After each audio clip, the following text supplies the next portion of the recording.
était 20h sur la télévision Futur Média. Bonsoir à toutes et à tous, bienvenue à cette principale édition. Les titres, c'est tout de suite. La justice otage de la grève des greffiers au tribunal de Pikine. Toutes les audiences ont été suspendues. Un mouvement d'humeur qui perdure et plonge les justiciables dans l'incertitude. Les femmes de la banlieue engagent le combat contre la cybercriminalité. Elles misent sur une vaste campagne de sensibilisation. Objectif, mettre un terme à la publication des données personnelles sur les réseaux sociaux. Mise en circulation du train pour assurer le transport des pèlerins durant le Magal de Touba. Annonce faite par le ministre des Transports, Yankhoba Diémé, d'ajouter qu'au-delà du Magal, le train servira désormais de transport aux élèves sur les axes Touba, Mbaké et Ngabou.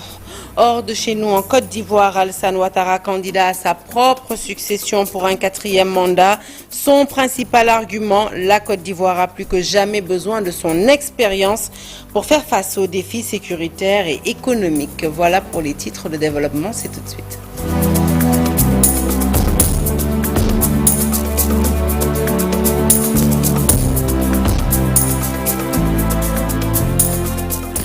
Rebonsoir à toutes et à tous. Un journal que nous ouvrons donc tout de suite avec la justice qui tourne au ralenti, avec une grève des greffiers qui s'installe dans la durée et perturbe profondément le fonctionnement des tribunaux. C'est le cas à Pikine-Guédiawaye. Les audiences civiles sont suspendues, les huissiers et les notaires impactés et les justiciables plongés dans la grosse incertitude.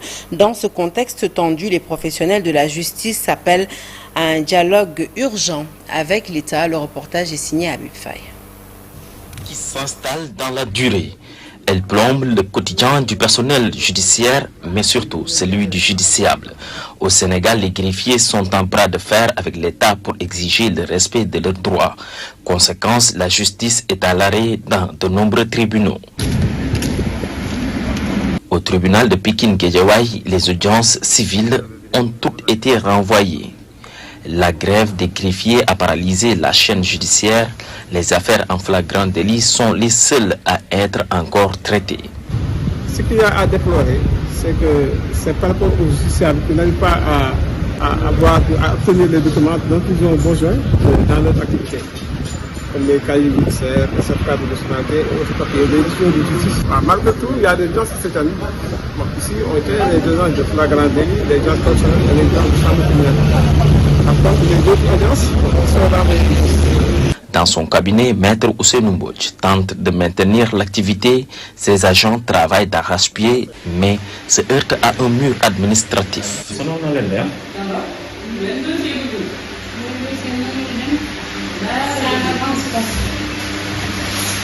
Un retard dans la procédure parce que quiconque veut faire introduire une procédure au niveau du tribunal, dès lors on ne peut pas enrôler, et c'est au greffier que revient le droit l'enrôlement.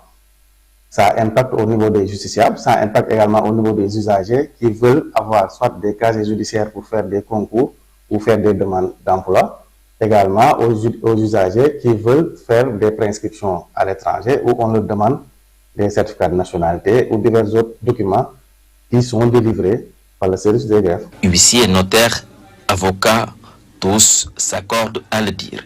Il est urgent d'engager un dialogue sincère entre l'exécutif et le pouvoir judiciaire pour remettre la machine en marche. On ne peut pas laisser quand même une telle grève durer.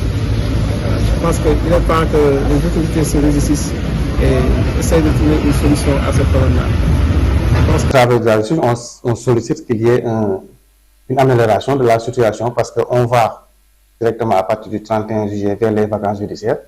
Donc ça va encore ralentir le rythme judiciaire. Quand la justice s'étend, c'est tout un pas de l'état de droit qui vacille. Et dans ce silence des audiences, c'est le cri des justiciables que l'on n'entend plus. De la justice, nous passons à l'enseignement supérieur avec l'État du Sénégal qui mise sur la performance pour booster cette filière. 8 universités publiques viennent de signer des contrats de performance avec le gouvernement dans le cadre du projet Espoir Jeune, un projet appuyé par la Banque mondiale, l'Agence française de développement et le fonds Early Learning Partnership. Un financement additionnel de plus de 13 milliards de francs CFA sera accordé sur 3 ans en contrepartie d'engagements fermes sur la qualité de l'enseignement, la gouvernance, la recherche, mais aussi et surtout la performance globale. Pour en savoir plus, eh bien, je vous propose d'écouter le ministre de l'Enseignement supérieur, Dr Abdourahmane Diouf, qui nous en dit plus au micro d'Abdou Diouf Diagne et d'Ahmadou Bambassan.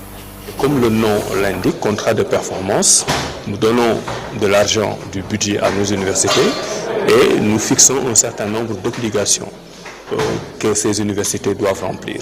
Cela veut dire qu'on est au-delà de l'octroi du budget annuel de l'État. Là, on est dans un contrat, on est dans du donnant-donnant. Nous donnons de l'argent et nous attendons de la qualité. Et les universités l'ont très bien compris. Nous avons négocié avec eux pendant beaucoup de mois. Et il a été convenu un certain nombre d'obligations de part et d'autre. Donc le contrat a été signé aujourd'hui avec les 8 universités et nous sommes sûrs que très rapidement, nous allons commencer à avoir des impacts sur l'enseignement supérieur.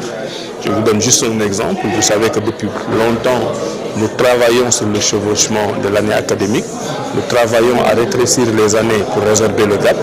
Eh bien, les recteurs dans les différentes universités ont anticipé sur ce travail et le budget qu'on vient de leur donner va nous permettre très rapidement de régler le problème du calendrier universitaire. Donc de ce point de vue déjà, c'est une réussite avant même d'avoir commencé.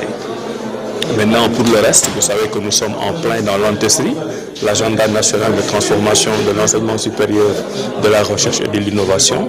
Et puisque nous avions anticipé, toutes les obligations que nous avons soumises à nos différentes universités sont prises en charge par l'ANTESRI.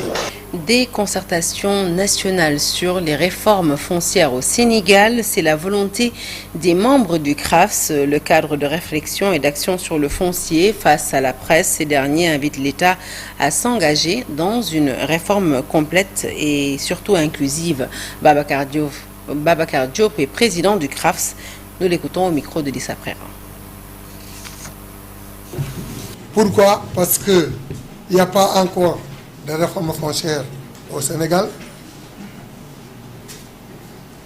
mais nous pouvons dire que certainement il y a des réformes. Moi, je vais donner un seul exemple.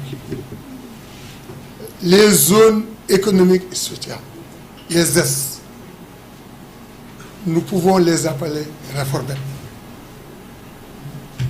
Parce que c'est des décisions qui viennent de l'autorité centrale.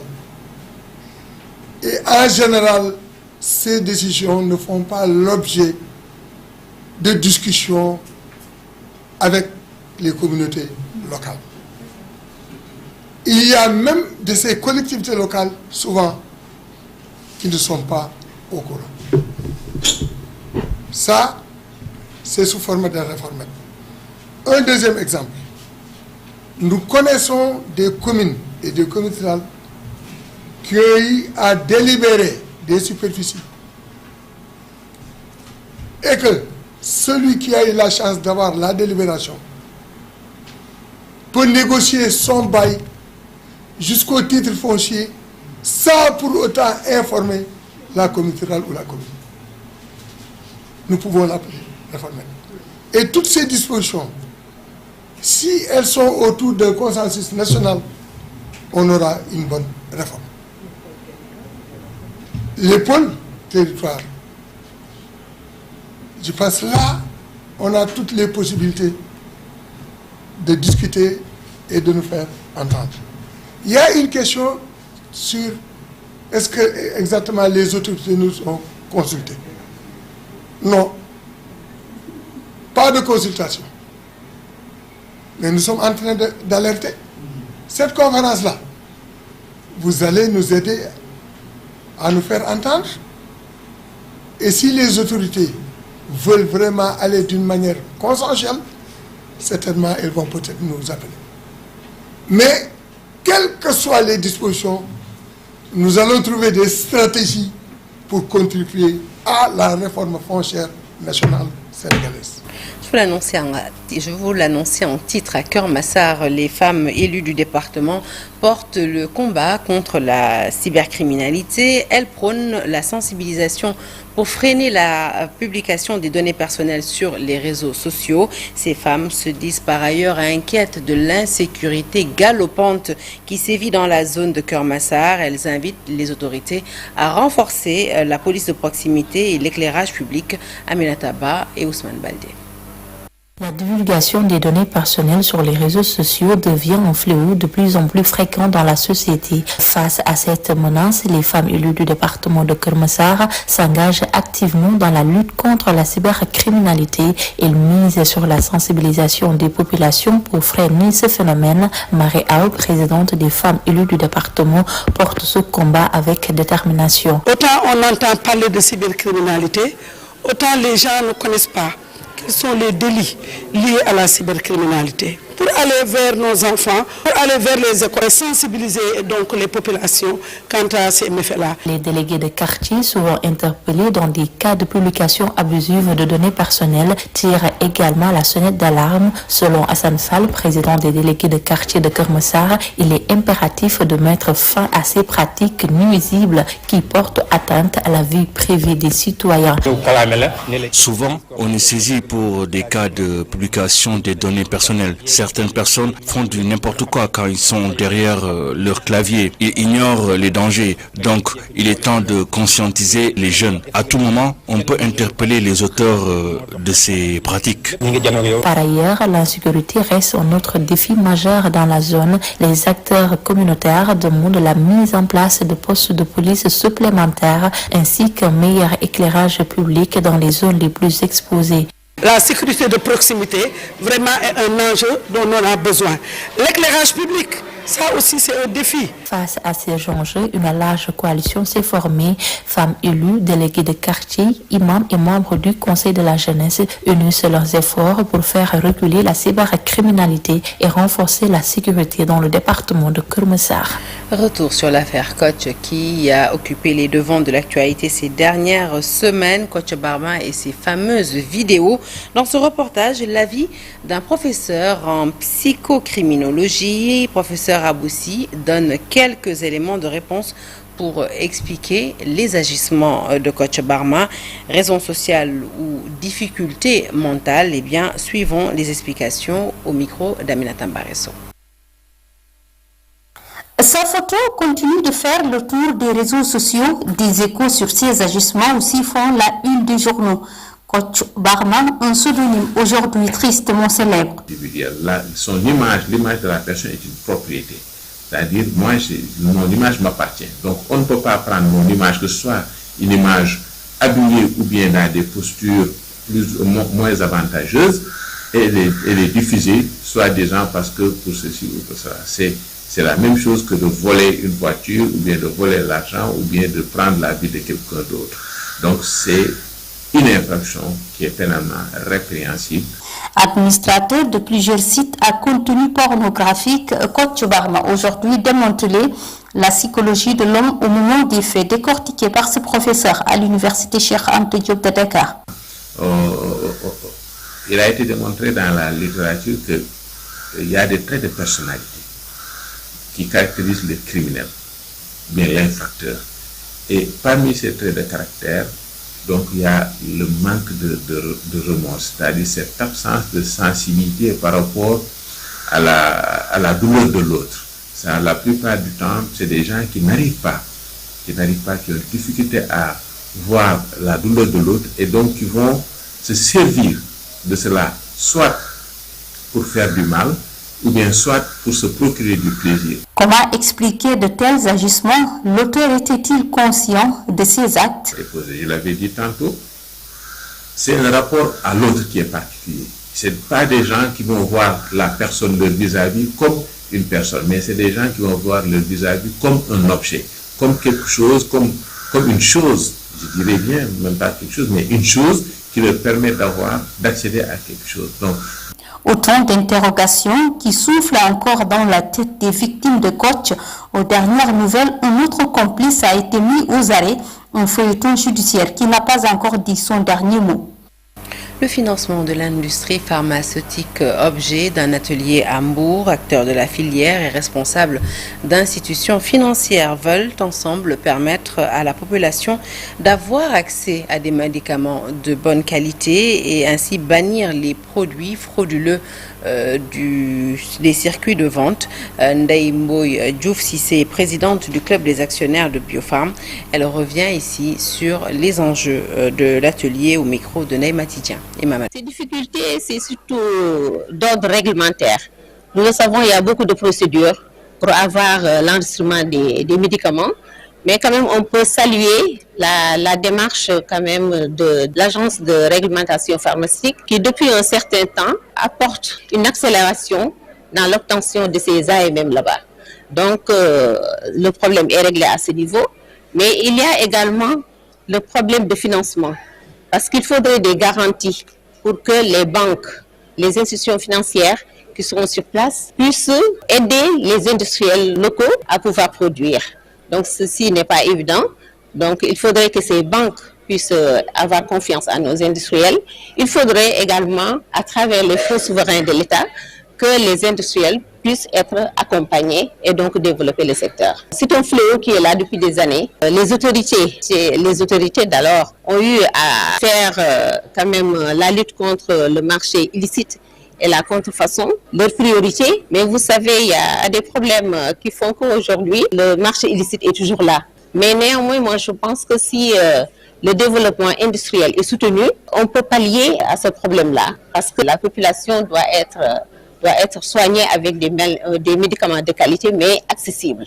D'où l'intérêt de booster cette industrie locale pour que les populations puissent se soigner avec des médicaments de qualité et accessibles pour tous.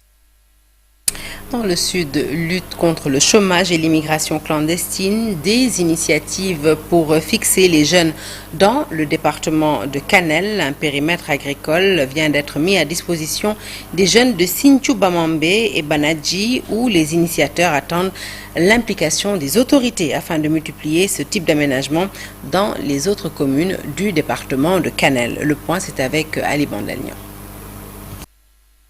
Malgré l'exploitation de ces ressources minières, les jeunes du département de Kanel souffrent toujours du chômage et du sous-emploi. Régulièrement tentés par l'émigration clandestine, une initiative est entreprise pour les retenir sur place. À Sinthiou Bamambé Banadji, un périmètre agricole avec tous les équipements vient d'être mis à la disposition des jeunes de la localité. Ingénieur en génie civil de formation, Bokari Sandiaï appelle à toutes les forces vives de la région de Matam à investir dans l'amélioration des pouvoirs d'achat et de résilience des jeunes.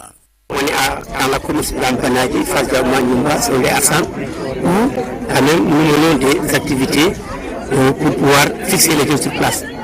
C'est dans ce cadre qu'on a eu l'essai quand même de mettre en place un périmètre agricole pour pouvoir quand même aider les jeunes à trouver du travail, aider les groupements de femmes aussi encore à trouver du travail, afin qu'ils puissent vraiment quand même avoir des revenus pour permettre les familles les plus diminuées d'avoir quoi vivre, quoi manger et de consommer local. Comme vous le comprenez, en fait, là, nous sommes tous des Sénégalais, d'autant plus que nous, en fait, on est quand même dans une zone très éloignée de Dakar, à savoir le Fouta, qui est une zone très aride, où on a quand même la chance d'avoir M. Alpha Bak, le secrétaire d'État. Et aujourd'hui, il est tout à fait quand même logique et normal qu'il puisse venir nous secourir. Nous, on a fait le premier pas, on s'est permis, avec nos moyens de bord, faire un financement sur fonds propres pour pouvoir carrément fixer les jeunes et on aimerait vraiment que M. Alpha Bak puisse venir en aide sa population. Et d'ailleurs, il a commencé à envoyer vraiment comme ses équipes, ses techniciens, pour qu'ils puissent voir comment faire de collaboration pour qu'on puisse vraiment travailler ensemble, enfin qu'on puisse avoir des résultats. Venu représenter le calife de Banadji, Thierno Hamessal, Thierno Babakaï s'est réjoui de la rupture et de la prise de conscience. C'est malheureusement un constat dans notre zone-là. La plupart des gens ne se soucient que de leur sort et de celui de leur famille. Quand une communauté est en crise, il faut des initiatives. Il faut des gens qui portent une révolution, des gens qui prennent l'initiative. C'est dans ce cadre-là que le Saint Thomas a envoyé le représentant ici. 12 hectares de terre aménagés, un tracteur et du petit matériel, et les jeunes de Sinthiou Bamambé Banadi se sont lancés dans leur première campagne par des emblavures en mil, sorgho et niébé. Allez, nous quittons le nord pour le sud où plusieurs jeunes de la région de Ziguinchor ont bénéficié du PGF. Le PGF, c'est le projet d'accompagnement à l'insertion des jeunes et des femmes. La première cohorte qui vient de bénéficier d'une formation intensive de 10 mois suivie d'un stage au sein d'entreprises locales a été présentée aux partenaires du projet. C'était en marge d'une rencontre présidée par le gouverneur de la région de Ziguinchor. Le voici au micro de Boubacar Diassi. Nous avons pu donc offrir à 33 jeunes de la région de Ziguinchor la possibilité d'avoir une première expérience professionnelle. Ce qui est une innovation dans l'approche concernant l'insertion professionnelle.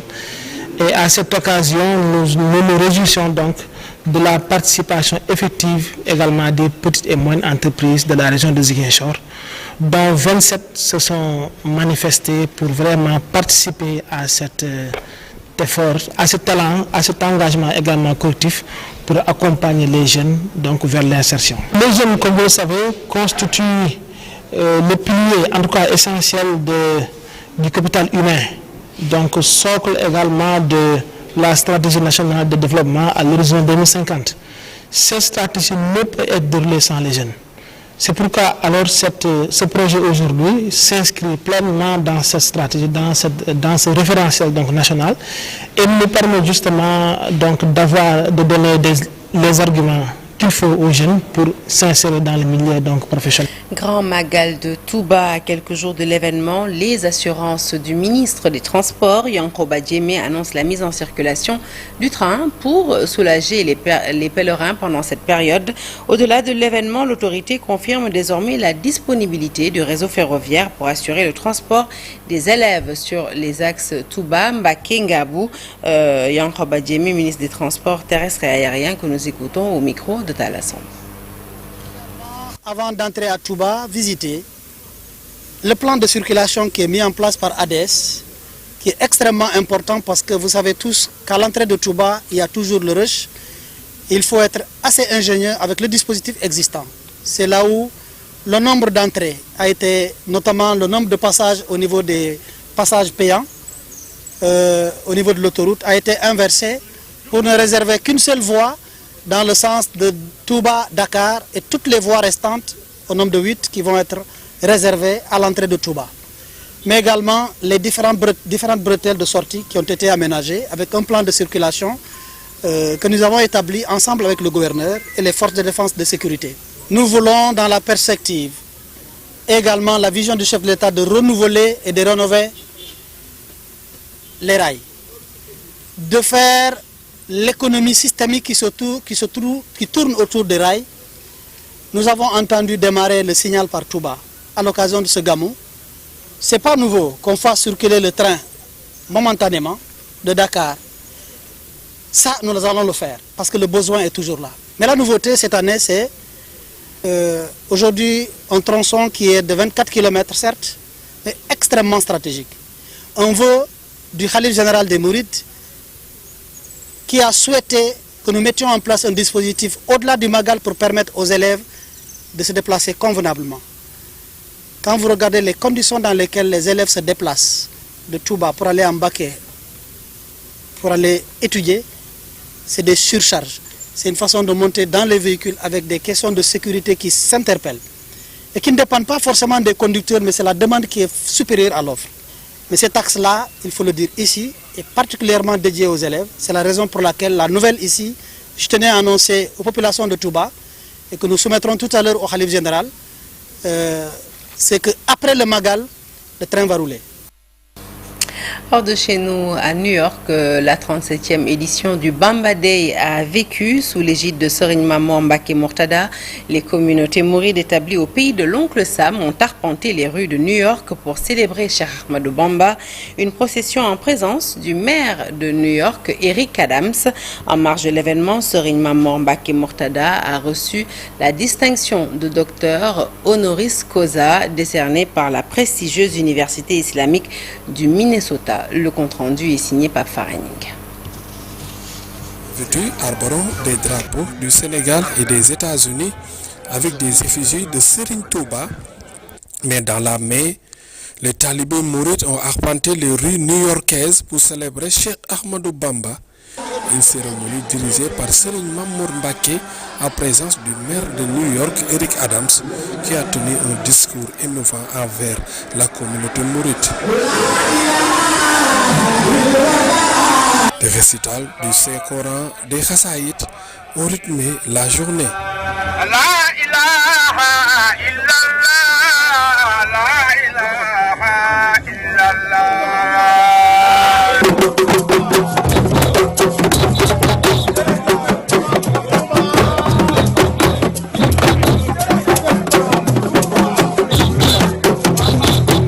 Après la marche, la salle de conférence des Nations Unies était le point de rendez-vous des Mourides où Serigne Mamor Mbacké a reçu une distinction d'honoris causa de l'université islamique de Minnesota. Il a tenu encore un discours mémorable. Vous savez, les époques sont différentes. Du temps du prophète paix et salut sur lui, c'était la guerre pour convertir les mécréants. Mais du temps de Serigne Touba, c'est une autre méthode de faire connaître l'islam. La violence n'est pas la solution car l'islam est une religion de paix et de tolérance. Même à son temps, le prophète paix et salut sur lui avait interdit à ses compagnons de forcer les gens. Il préférait utiliser d'autres méthodes.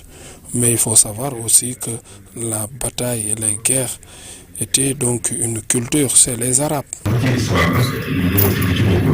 Dans la même journée du Bamba Day, la nuit a été dédiée à Mame Diarra Bousso, une journée longue mais très riche en religion pour célébrer Cheikh Ahmadou Bamba, le fondateur du mouridisme, une initiative de Serigne Mourtada Mbacké il y a de cela 37 ans.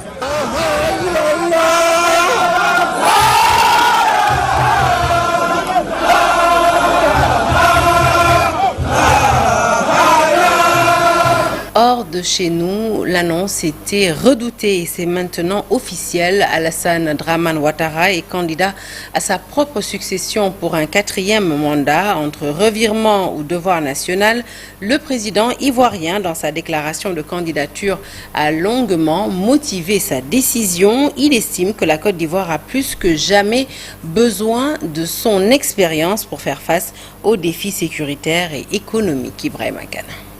Après mûre réflexion et en toute conscience, je vous annonce aujourd'hui que j'ai décidé d'être candidat à l'élection présidentielle du 25 octobre 2025. C'est désormais officiel, Alassane Ouattara va briguer un 4e mandat. Entre devoir national et promesse trahie, le président sortant a finalement tranché. J'avais décidé de transférer le pouvoir à une jeune génération. Je l'ai dit parce que je crois en l'alternance et à la transmission générationnelle. J'ai fait du respect de la parole donnée un engagement. Toutefois, les années passées à la tête de notre pays m'ont fait comprendre que le devoir peut parfois transcender la parole donnée de bonne foi. En 2020, déjà, sa promesse de ne pas briguer un 3e mandat s'était heurtée au décès d'Amadou Gon Coulibaly, son dauphin désigné, un cas de force majeure qu'il avait évoqué pour justifier sa candidature dans un climat déjà tendu. 5 ans plus tard, c'est le contexte national exceptionnel qui sous-tend sa décision. Je suis candidat parce que la constitution de notre pays m'autorise à faire un autre mandat et ma santé le permet.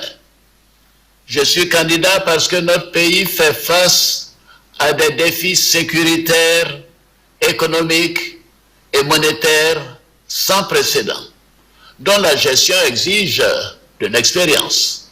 La menace terroriste grandit dans la sous-région et les incertitudes économiques au niveau international constituent un risque pour notre pays. C'est une réalité que personne ne peut nier. C'est une réalité que je ne peux ignorer. Le 25 octobre 2025, c'est la date retenue pour la présidentielle. Un scrutin qui s'annonce non comme une simple élection, mais comme un nouveau test de résilience pour la démocratie ivoirienne. L'actualité sportive avec la Ligue sénégalaise de football professionnel qui a un tout nouveau président, à la personne de Babacar Ndiaye. Le président de Teungueth FC a remporté la majorité lors de l'Assemblée générale élective ce 29 juillet. Il appelle à l'unité des acteurs pour renforcer les acquis et progresser ensemble. Compte rendu de séance avec Maïmouna Ndiaye.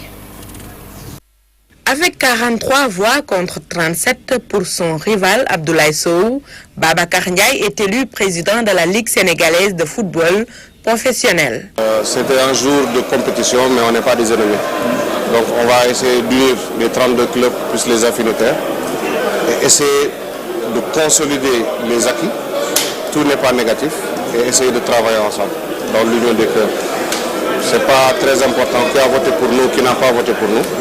On a demandé ce mandat-là, on va essayer de travailler ensemble. Quatrième dirigeant porté à la tête de cette instance, le président de Teungueth FC refuse de parler de révolution. Maintenant, place au travail. Ça se veut dire, mais je pense que tous ensemble, avec les 32 présidents de clubs, les clubs amateurs, les ligues, Inch'Allah, on va faire du très bon travail pour la Ligue Pro et pour le football local. Pour consolider les acquis du football professionnel, travailler avec l'équipe qui était là, ça ne sera pas une révolution. C'est une évolution. On va essayer de consolider les acquis, travailler ensemble. Babacar Ndiaye promet également de tenir ses engagements, à savoir donner de l'attractivité au championnat et une stabilité financière au club, entre autres. Allez, nous quittons le gazon vert pour les parquets cette fois-ci pour parler du match pour le Sénégal face au Rwanda ce mercredi. Selon notre consultant basketball Omar Diouf, ce dernier espère aussi que les leaders offensifs Sierra Dillard ou encore Ndiomakan vont élever leur niveau de jeu. Le compte rendu est de Chersadi Boudjara. Du match, il faut qu'on essaie de creuser l'écart, c'est-à-dire de créer l'écart par rapport au scoring, donc essayer de scorer au maximum, et cela va leur mettre dans une situation de confort. Parce que si on n'arrive pas à le faire, ça peut créer une doute, et après, voilà, psychologiquement, ça peut se jouer donc sur des détails, et ce ne sera pas bien pour les Lions. En tout cas, ce qu'il faut faire dans l'entame du match, c'est-à-dire essayer aussi de mettre les joueuses majeures en situation de confort, c'est-à-dire leur servir la balle. Les joueuses comme Sierra Dillard, Yacine Diop, Ndiomakan, il va falloir cette défense de zone justement qui nous a créé des problèmes, qui nous a causé la défaite contre l'Ouganda, parce qu'on n'arrivait pas à accéder au panier, on n'arrivait pas justement à avoir l'adresse au niveau des 3 points et même à servir les joueuses intérieures.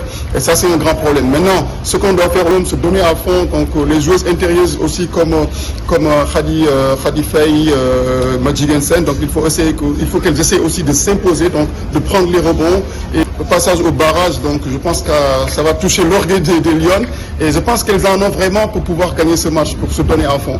Et voilà, en tout cas j'ai confiance et j'espère Inch'Allah qu'elles vont gagner le match contre. Et nous espérons que les dieux de la victoire seront avec les Lions demain, mercredi, donc le jour J. Voilà qui met un point final à cette édition que je suis ravie de vous avoir présentée. L'actualité se poursuit sur toutes nos plateformes digitales. Excellente suite de programme en notre compagnie. On se retrouve demain avec grand plaisir.